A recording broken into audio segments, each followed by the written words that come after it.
धडा 6वा. आंतरराष्ट्रीय समस्या. चला थोडी उजळणी करूया. मागील प्रकरणापर्यंत आपण आंतरराष्ट्रीय व्यवस्थेतील सार्वभौम राज्ये, भारताचे परराष्ट्र धोरण व भारताची सुरक्षा व्यवस्था यांचा अभ्यास केला. संयुक्त राष्ट्रे या आंतरराष्ट्रीय संघटनेची उद्दिष्टे अभ्यासली.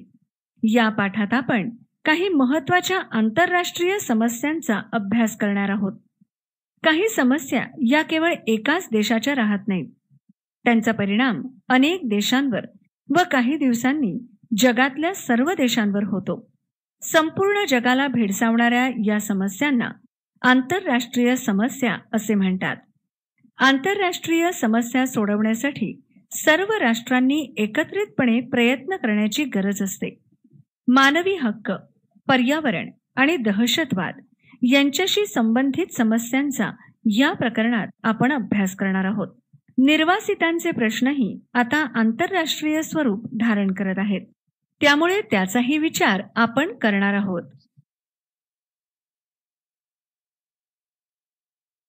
मानवी हक्क. मानवी हक्क संकल्पनेचा उगम नैसर्गिक हक्कांच्या संकल्पनेत असल्याचे दिसून येते. नैसर्गिक हक्क म्हणजे माणूस जन्माला आल्यामुळे जे हक्क प्राप्त होतात ते हक्क. तेव्हा मानवी हक्क म्हणजे माणूस म्हणून आणि समाजाचा एक घटक म्हणून जगण्यासाठी आवश्यक असलेले हक्क. अमेरिकन आणि फ्रेंच राज्यक्रांतीच्या वेळी स्वातंत्र्य, समता, बंधुता, न्याय या मानवी हक्कांचा पुरस्कार करण्यात आला होता. या हक्कांची पूर्तता करण्यासाठी लोकशाही शासन असणे गरजेचे आहे. या विचाराला बळ मिळाले. त्यानंतरच्या काळात युरोपमध्ये अनेक राष्ट्रांनी लोकशाही शासन पद्धतीचा आणि संविधानाचा स्वीकार केला. त्यामुळे शासनाच्या अधिकारावर मर्यादा आल्या. नागरिकांच्या हक्कांचे संरक्षण करणे ही शासनाची महत्त्वाची जबाबदारी मानली गेली.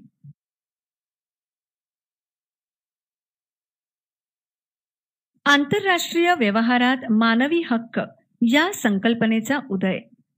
संयुक्त राष्ट्रांची स्थापना झाल्यानंतर मानवी हक्कांचा वैश्विक जाहीरनामा तयार करण्यात आला.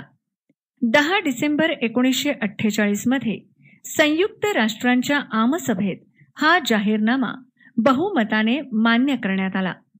त्यानंतर 1966 मध्ये नागरी आणि राजकीय हक्कांचा आंतरराष्ट्रीय करार आणि आर्थिक, सामाजिक व सांस्कृतिक हक्कांचा करार या 2 करारांना संयुक्त राष्ट्रांच्या आमसभेने मान्यता दिली.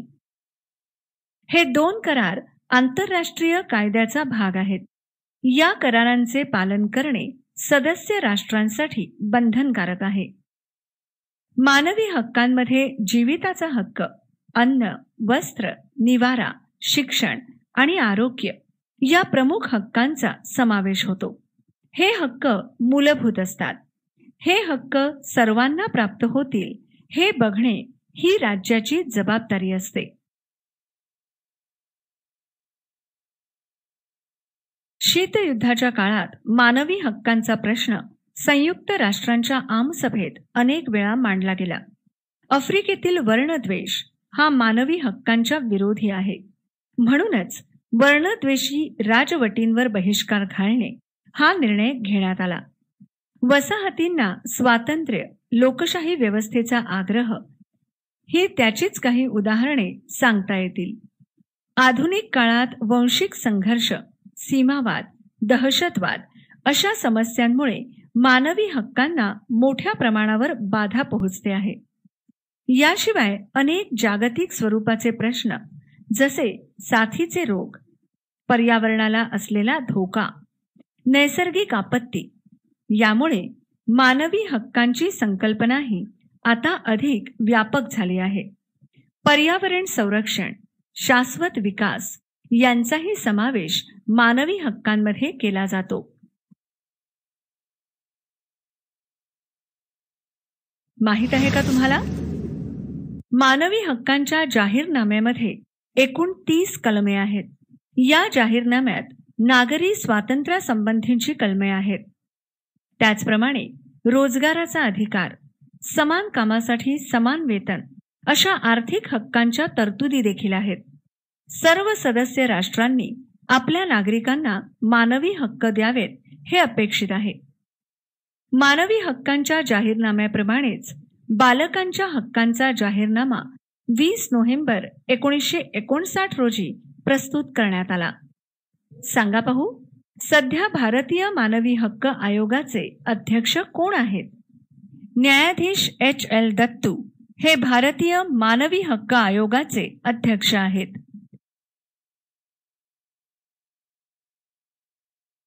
मानवी हक्क आणि भारत. भारतीय संविधानात मानवी हक्कांना मूलभूत हक्कांचे स्थान देण्यात आले आहे. संविधानातील मूलभूत हक्कांबरोबरच दुर्बल घटक, स्त्रिया, अल्पसंख्य यांच्या संरक्षणाची जबाबदारी शासनावर आहे. 1993 मध्ये मानवी हक्क संरक्षण कायदा करण्यात आला. या कायद्याअंतर्गत राष्ट्रीय मानवी हक्क आयोग व राज्य मानवी हक्क आयोग स्थापन करण्यात आले आहेत. मानवी हक्कांचे उल्लंघन झाल्यास त्या संबंधात तक्रारींची दखल घेणे आणि त्याबाबत योग्य कारवाई करणे ही मानवी हक्क आयोगाची जबाबदारी आहे. हे करून पहा. इथे काही समस्या दिल्या आहेत. त्यांचे राष्ट्रीय व आंतरराष्ट्रीय अशा 2 गटात वर्गीकरण करा. राष्ट्रीय समस्या आणि आंतरराष्ट्रीय समस्या. राष्ट्रीय समस्या: दुर्बल घटकांचे सक्षमीकरण, दहशतवाद, मानवी हक्कभंग, ओझोन थर विरळ होणे. आंतरराष्ट्रीय समस्या आहेत: अर्थव्यवस्थेचे खासगीकरण, गरिबी, निरक्षरता, सार्वजनिक वाहतूक कोंडी, सार्वजनिक अस्वच्छता आणि अंतर्गत फुटीरतावाद.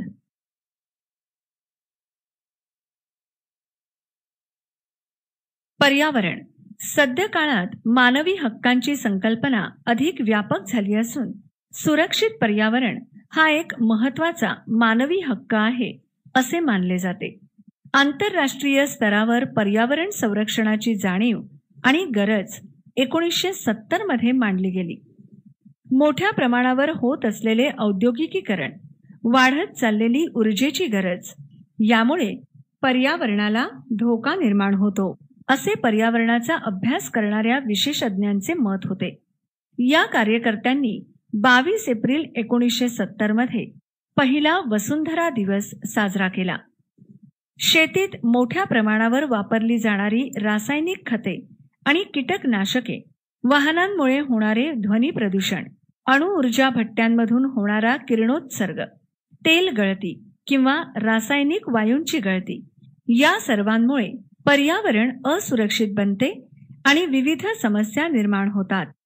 या जाणीवेतून पर्यावरण सुरक्षा हा प्रश्न आंतरराष्ट्रीय स्तरावर चर्चेला जाऊ लागला.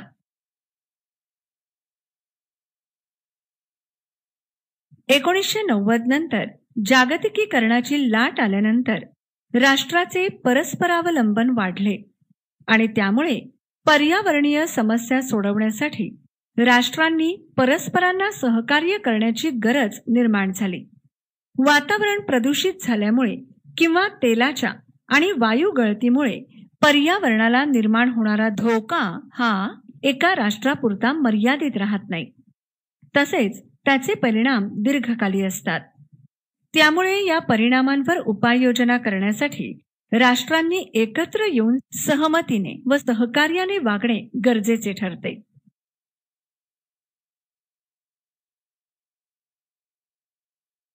वनस्पती व प्राणी यांच्या प्रजाती नष्ट होणे, मातीचा कस कमी होणे, पाण्याची टंचाई, पावसाचे प्रमाण कमी जास्त होणे, तापमान वाढ, नद्या, तलाव आटणे, नद्या व समुद्राचे प्रदूषण, नवीन रोगांची निर्मिती, आम्ल पर्जन्य, ओझोन थराचे विरळ होणे हे पर्यावरण ऱ्हासाचे दृश्य परिणाम आहेत.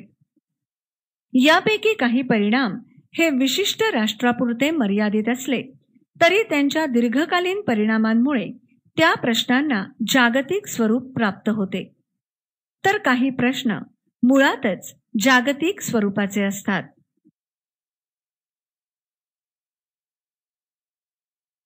हे करून पहा. विशिष्ट राष्ट्रापुरत्या मर्यादित असलेल्या पण जागतिक स्वरूपाचे प्रश्न निर्माण करणाऱ्या पर्यावरणीय समस्यांची उदाहरणे द्या. उत्तर: काही जागतिक पर्यावरणीय समस्या ज्या भारतापुढे भेडसावत आहेत त्या म्हणजे ओझोन थराचे विरळ होणे, किरणोत्सारी पदार्थांची विल्हेवाट आणि ध्वनी प्रदूषण. इंटरनेटच्या सहाय्याने पॅरिस परिषदेविषयी जाणून घ्या व खालील मुद्द्यांच्या आधारे माहिती संकलित करा.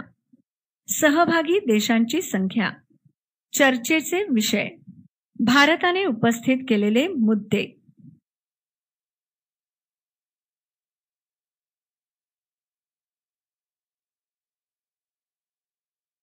स्टॉकहोम ते पॅरिस परिषद.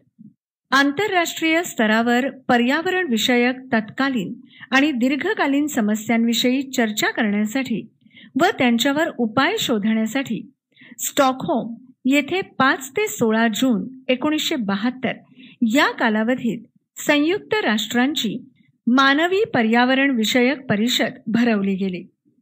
या परिषदेमध्ये प्रदूषणावर मात करण्यासाठी सहकार्य करणे ही सर्व राष्ट्रांची जबाबदारी आहे, यावर भर देण्यात आला. विकसित देश पर्यावरण ऱ्हासास अधिक प्रमाणात कारणीभूत आहेत आणि तो ऱ्हास थांबवण्याची जबाबदारी त्यांनी घ्यावी, अशी भूमिका विकसनशील राष्ट्रांनी घेतली. आजही विकसनशील राष्ट्रे हीच भूमिका मांडतात. या परिषदेत पर्यावरणासाठी काम करणाऱ्या बिगर शासकीय संस्था उपस्थित होत्या. हे या परिषदेचे आणखी एक वैशिष्ट्य होय. या परिषदेत जागतिक सामायिक संपत्तीच्या रक्षणाचा मुद्दा मांडला गेला. या साधनांच्या जतनाची जबाबदारी सर्व राष्ट्रांची आहे, यावर एकमत झाले.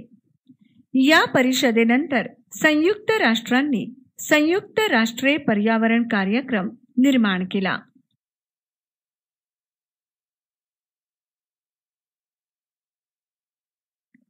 या परिषदेनंतर अनेक आंतरराष्ट्रीय पर्यावरण विषयक करार झाले. पर्यावरण संरक्षणासंबंधी नियम तयार झाले. आंतरराष्ट्रीय तसेच राष्ट्रीय स्तरावर पर्यावरण विषयक चळवळी मोठ्या प्रमाणात सुरू झाल्या आणि पर्यावरण विषयक आंतरराष्ट्रीय परिषदांमध्ये निर्णय प्रक्रियेतील बिगर शासकीय संघटनांचा सहभाग वाढला. याचा पुढचा टप्पा म्हणजे 1992 मध्ये झालेली रिओ येथील पर्यावरण परिषद. या परिषदेत शाश्वत विकास या संकल्पनेवर भर देण्यात आला. जैविक विविधता, हरितगृह वायूंमुळे होणारे वातावरणातील बदल, जंगलांचे रक्षण इत्यादी विषयांवर विविध करार करण्यात आले. 1997 मध्ये क्योटो येथे भरलेल्या परिषदेत विकसित देशांना हवामान बदल रोखण्यासाठी मापदंड आखून दिले गेले. ते मापदंड 15 वर्षांसाठी लागू होते. त्यानंतर नोव्हेंबर 2015 मध्ये पॅरिस येथे हवामान बदल या विषयावर परिषद भरवली गेली. सर्व राष्ट्रांनी हवामान बदल रोखण्यासाठी व तापमान वाढ रोखण्यासाठी परस्पर सहकार्याने प्रयत्न करावेत व विकसनशील देशांना त्यासाठी लागणारे तंत्रज्ञान मिळवण्यास विकसित देशांनी मदत करावी, असे आवाहन या परिषदेत करण्यात आले.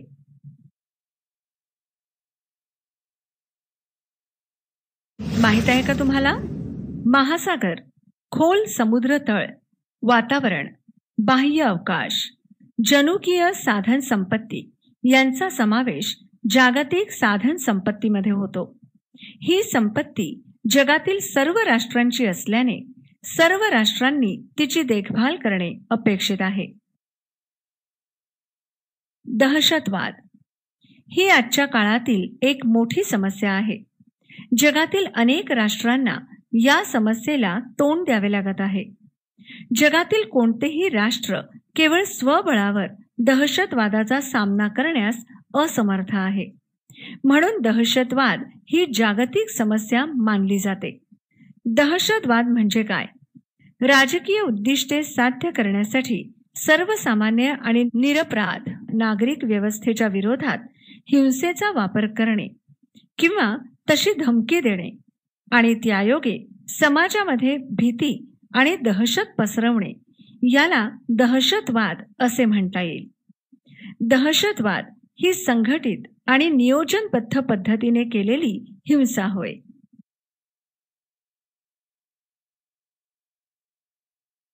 दहशतवादाचा आंतरराष्ट्रीय राजकारणावर दूरगामी परिणाम झाला आहे.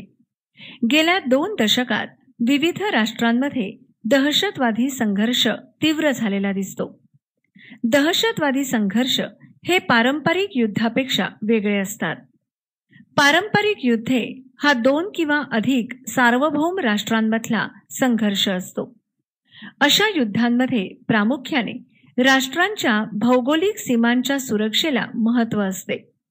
म्हणजेच राष्ट्रीय सुरक्षा भौगोलिक सीमांशी निगडित असते. तर दहशतवादी गट जगाच्या कोणत्याही कोपऱ्यातून कुठल्याही ठिकाणी हिंसाचार घडवू शकतात. दहशतवादी हल्ल्याचा उद्देश भौगोलिक सीमांना धोका पोहोचवणे हा नसून देशातील राजवटीला आव्हान देणे किंवा शासनाचे अस्तित्व नाकारणे हा असतो. म्हणजेच वाढत्या दहशतवादामुळे देशाच्या बाह्य सुरक्षेबरोबरच अंतर्गत सुरक्षेला देखील धोका निर्माण होतो. दहशतवादाला आळा घालण्यासाठी विविध राष्ट्रांच्या सुरक्षा यंत्रणांनी परस्पर सहकार्याने काम करणे आवश्यक झाले आहे. शोधा पाहू.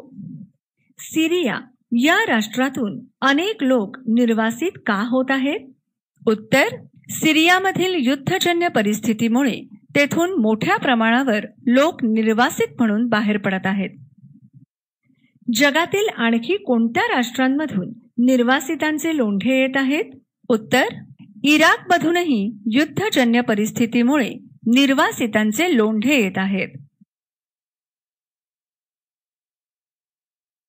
निर्वासितांचे प्रश्न.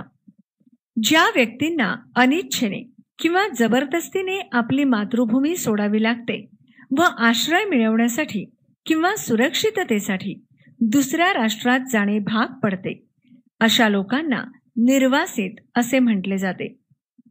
विशिष्ट वंश, धर्म असलेल्या लोकांचा छळ होणे किंवा त्यांना हाकलून देणे, युद्ध किंवा आपत्तीमुळे आपल्या देशाचा त्याग करण्यास भाग पाडणे इत्यादींमुळे लोक निर्वासित होतात. अशा परिस्थितीत आपला देश सोडून दुसऱ्या राष्ट्राकडे आश्रय मागण्याची वेळ येते.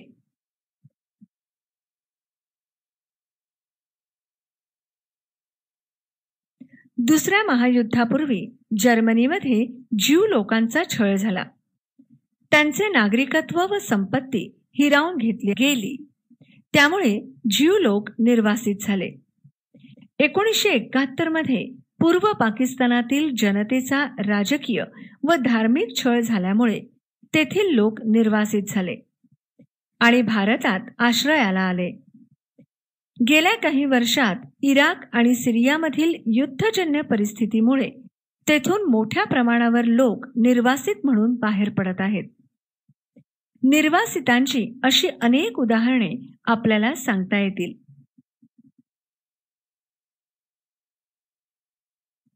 कोणत्याही राष्ट्रातील लोकांना जेव्हा निर्वासित व्हायची म्हणजे आपला देश सोडायची वेळ येते, तेव्हा त्यांना अनेक समस्यांना तोंड द्यावे लागते. महत्वाची समस्या असते ती आपला देश सोडून कुठे जायचे आणि ते राष्ट्र आपल्याला स्वीकारेल का, हे प्रश्न त्यांच्या पुढे असतात. दुसरे म्हणजे आपल्याबरोबर कुटुंबातील माणसांना सुरक्षितपणे घेऊन जाणे. याचा प्रचंड शारीरिक आणि मानसिक ताण असतो. याशिवाय कठीण रस्ता, लपून छपून जाणे, नैसर्गिक समस्या जसे ऊन, पाऊस, वादळ वारा, अन्नधान्याची टंचाई, आजारपण, पाठलाग करणारा शत्रू इत्यादी समस्या असतातच. यामध्ये अनेक लोक मृत्यू पावतात.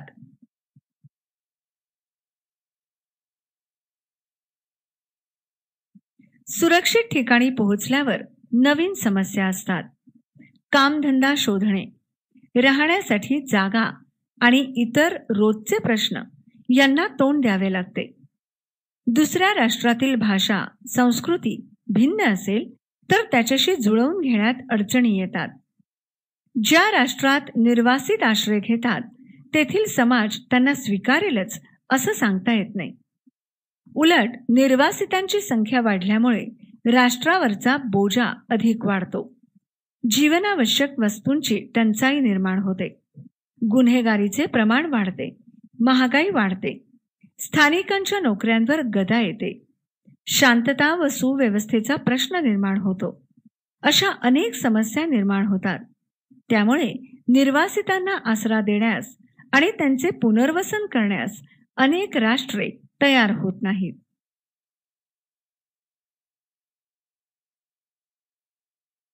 निर्वासितांच्या बाबतीत आंतरराष्ट्रीय स्तरावर 1951 मध्ये काही तरतुदी करण्यात आल्या.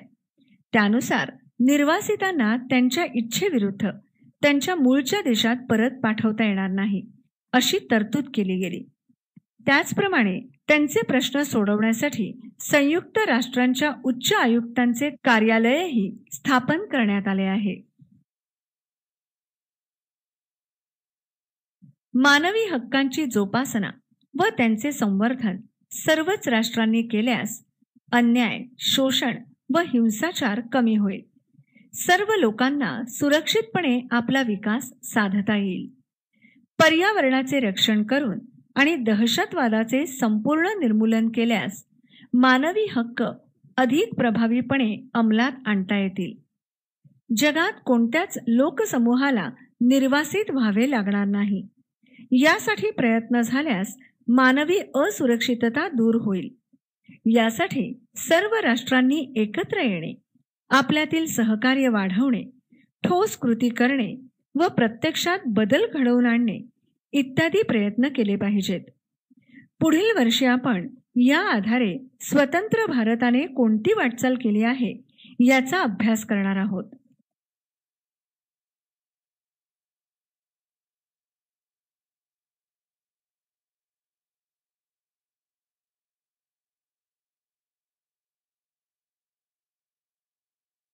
स्वाध्याय. प्रश्न पहिला. दिलेल्या पर्यायांपैकी योग्य पर्याय निवडून विधाने पुन्हा लिहा. 1. पुढीलपैकी कोणती समस्या आंतरराष्ट्रीय स्वरूपाची आहे? पर्याय आहेत: अ. महाराष्ट्र कर्नाटक सीमावाद, ब. कावेरी पाणी वाटप, क. निर्वासितांचे प्रश्न, ड. आंध्र प्रदेशातील नक्षलवाद. उत्तर: निर्वासितांचे प्रश्न ही समस्या आंतरराष्ट्रीय स्वरूपाची आहे. 2. पुढीलपैकी कोणत्या हक्काचा समावेश मानवी हक्कांमध्ये होत नाही? पर्याय आहेत: अ. रोजगाराचा अधिकार, ब. माहितीचा अधिकार, क. बालकांचे अधिकार, ड. समान कामासाठी समान वेतन. उत्तर: माहितीच्या अधिकाराचा समावेश मानवी हक्कांमध्ये होत नाही. 3. पुढीलपैकी कोणता दिन आंतरराष्ट्रीय स्तरावर साजरा केला जातो? पर्याय आहेत: अ. शिक्षक दिन, ब. बालदिन, क. वसुंधरा दिन, ड. ध्वज दिन. उत्तर: वसुंधरा दिन आंतरराष्ट्रीय स्तरावर साजरा केला जातो. प्रश्न दुसरा.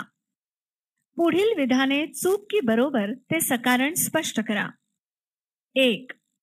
पर्यावरणीय ऱ्हासावर उपाययोजना शोधण्यासाठी सर्व राष्ट्रांनी सहकार्य करणे गरजेचे आहे. उत्तर: हे विधान बरोबर आहे. कारण 1. औद्योगिकीकरणामुळे सर्वच देशांचे वातावरण प्रदूषित झाले आहे. 2. तेलाच्या व वायूच्या गळतीमुळे तसेच अणुऊर्जा भट्ट्यांमधून होणारा किरणोत्सर्ग यामुळे पर्यावरणाला धोका निर्माण झाला आहे. 3. हा धोका एका राष्ट्रापुरता मर्यादित राहत नसून जगातील सर्वच राष्ट्रांवर त्याचे दीर्घकालीन परिणाम होत आहेत. म्हणून जागतिकीकरणाच्या या काळात पर्यावरणीय ऱ्हासावर उपाययोजना शोधण्यासाठी जगातील सर्वच राष्ट्रांनी सहकार्य करणे गरजेचे आहे. 2. निर्वासितांना आश्रय देण्यास राष्ट्रे सहज तयार होतात. उत्तर: हे विधान चूक आहे. कारण 1. निर्वासितांना आश्रय दिल्यास लोकसंख्या वाढीमुळे जीवनावश्यक वस्तूंची टंचाई निर्माण होऊन महागाई वाढते. 2. स्थानिकांच्या नोकऱ्यांवर गदा आल्यामुळे जनतेत असंतोष वाढतो. 3. गुन्हेगारीचे प्रमाण वाढून राज्यात शांततेचा व सुव्यवस्थेचा प्रश्न निर्माण होतो. या समस्या निर्माण होत असल्यामुळे निर्वासितांना आश्रय देण्यास राष्ट्रे तयार होत नाहीत. प्रश्न 3. पुढील संकल्पना स्पष्ट करा. 1. मानवी हक्क. उत्तर: 1. एक माणूस म्हणून आणि समाजाचा एक घटक म्हणून जगण्यासाठी आवश्यक असलेल्या अधिकारांना मानवी हक्क असे म्हणतात. 2. मानवी हक्कांचा उगम नैसर्गिक हक्कांच्या संकल्पनेतून झाला आहे. 3. मानवी हक्कांमध्ये जीविताचा हक्क, अन्न, वस्त्र, निवारा, शिक्षण व आरोग्य या प्रमुख हक्कांचा समावेश होतो. 4. मानवी हक्क राज्यातील सर्व जनतेला मिळवून देण्याची जबाबदारी त्या राज्याच्या शासनाची असते. 2. पर्यावरणीय ऱ्हास. उत्तर: 1. औद्योगिकीकरणामुळे वातावरणात अशुद्ध वायू मिसळून प्रदूषण वाढले आहे. 2. रासायनिक खते व कीटकनाशकांचा मोठ्या प्रमाणात वापर यामुळे दूषित अन्नपदार्थ खाण्यात येत आहेत. 3. अणुऊर्जा भट्ट्यांमधून वातावरणात किरणोत्सर्जन होत आहे. 4. वायू, ध्वनी आणि जलप्रदूषण वाढले आहे. वृक्षतोड होत आहे. या सर्वालाच पर्यावरणीय ऱ्हास असे म्हणतात. या पर्यावरणीय ऱ्हासाचे मानवी जीवनावर विघातक परिणाम होत आहेत. 3. दहशतवाद. 1. आपली आर्थिक आणि राजकीय उद्दिष्टे साध्य करण्यासाठी हिंसेचा वापर करून समाजात भीती निर्माण करणे, दहशत पसरवणे, धमकी देणे या कृतीला दहशतवाद असे म्हणतात. 2. दहशतवाद देशात असलेली सामाजिक आणि राजकीय व्यवस्था नाकारतो. 3. दहशतवादाला भौगोलिक सीमांची मर्यादा नसते. 4. दहशतवाद ही देशात संघटित आणि नियोजनबद्ध पद्धतीने केलेली हिंसा असते. प्रश्न 4. पुढील संकल्पना चित्र पूर्ण करा. पर्यावरणीय ऱ्हास, त्याची कारणे, दुष्परिणाम आणि उपाययोजना सांगा. उत्तर: कारणे. 1. तेल व वायू गळती. 2. रासायनिक खते व कीटकनाशकांचा वापर. 3.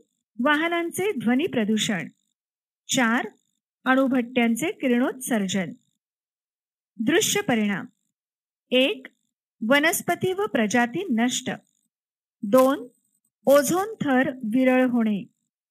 3. तापमानात वाढ. 4.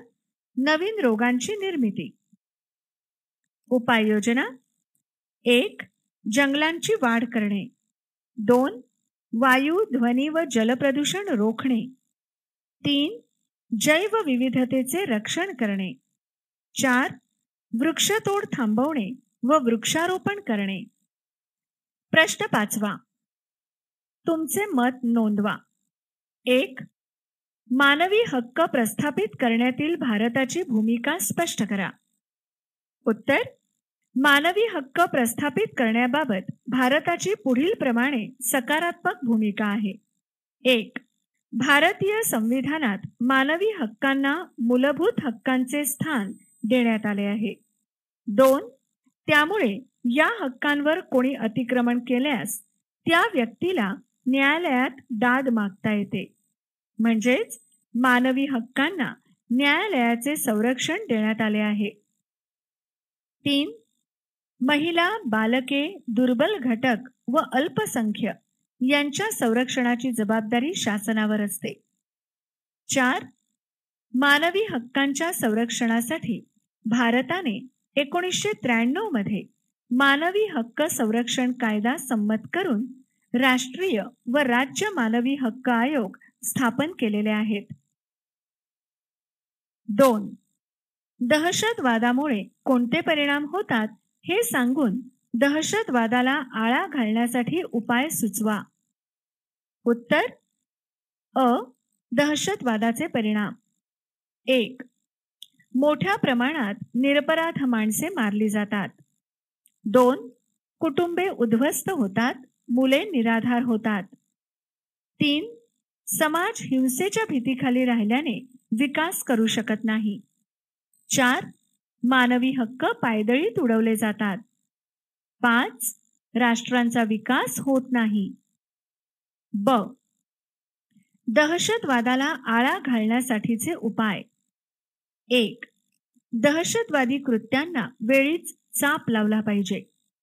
2. जातीयवाद, वंशवाद आणि धर्मश्रेष्ठत्व असल्या बाबींचा प्रसार रोखला पाहिजे. 3. कोणत्याही अतिरेकी विचारांचे फाजील लाड न करता त्याच वेळी त्यावर नियंत्रण आणावे. 4. सर्व जनतेला समानतेने वागवून सर्वांचा विकास साधण्याचा शासनाने प्रयत्न करावा.